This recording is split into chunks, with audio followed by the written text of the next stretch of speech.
Hello, my people. This is Igbo TV. There's a video I would like you to watch. A mansion, one man from Anambra State, Igbo man. The mansion he built in Kano, North State. Ah! Igbo. Igbo na-efe ego. Igbo na ego. Nah, this man get mind though. This one is Sokunana.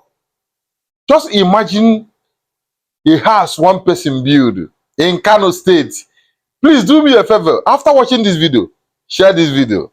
Igbo people are not too much.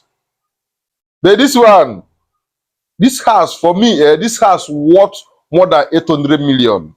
One person. Ah! Wamo we sa ngabo onye Igbo. Anyway, sha, watch the video and share this video after watching. Yeah.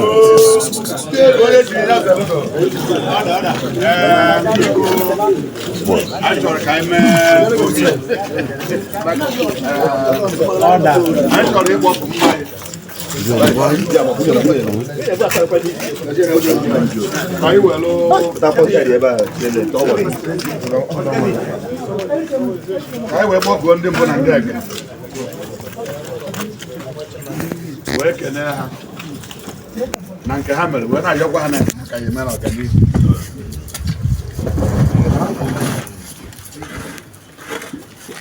Chineke kere eluigwe nke ha na eze a na-ebechara ụgwọ ya anyị na-ekene gị n'ụbọchị taa i mere ụbọchị taa wee bụrụ ụbọchị ọma nyela anyị n'otu n'otu n'etiti ndị adazienu n'etiti ndị ha na ndị adazienu dị na mma n'etiti ndị ha na ndị adazienu gbara agbata obi n'etiti ndị ha adazienu na-erikọrịta na-aṅụkọrịta anyị wee na-ekene gị n'ụbọchị taa wee na-asị n'obi nwanne anyị nwoke anyị bịara taa anyị na-ayọ Chukwu ihe niile anyị eme n'ụbọchị taa na nke a ka ya eme echi a na-ayọ ka ido ha ncha nsọ n'aha Jizọs. Amen. Okenye ya bịa rie ṅụọ na n'udo ụmụazị ya bịa rie na n'udo onye richa ọkọrọ ibio Chukwu anyị na-ayọ mmemme niile a anyị eme anyị na-ayọ ka ido ya nsọ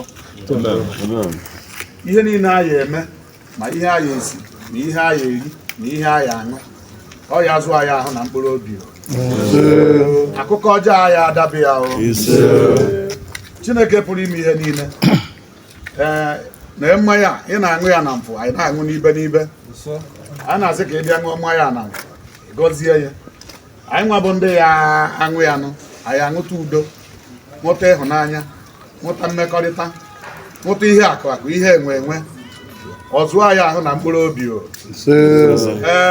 ndị mbụ na ndị egede bịa maka unu ṅụọ mmanya ndị ichie adazienu bịa ṅụọ mmanya ana Kano anyị nọ bịa ṅụọ mmanya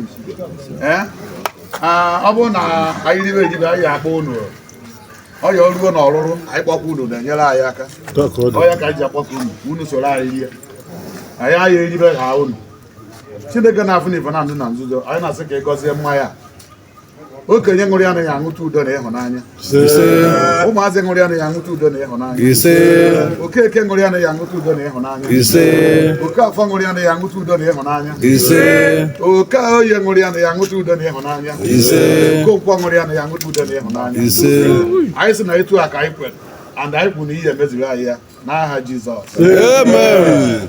Ichie.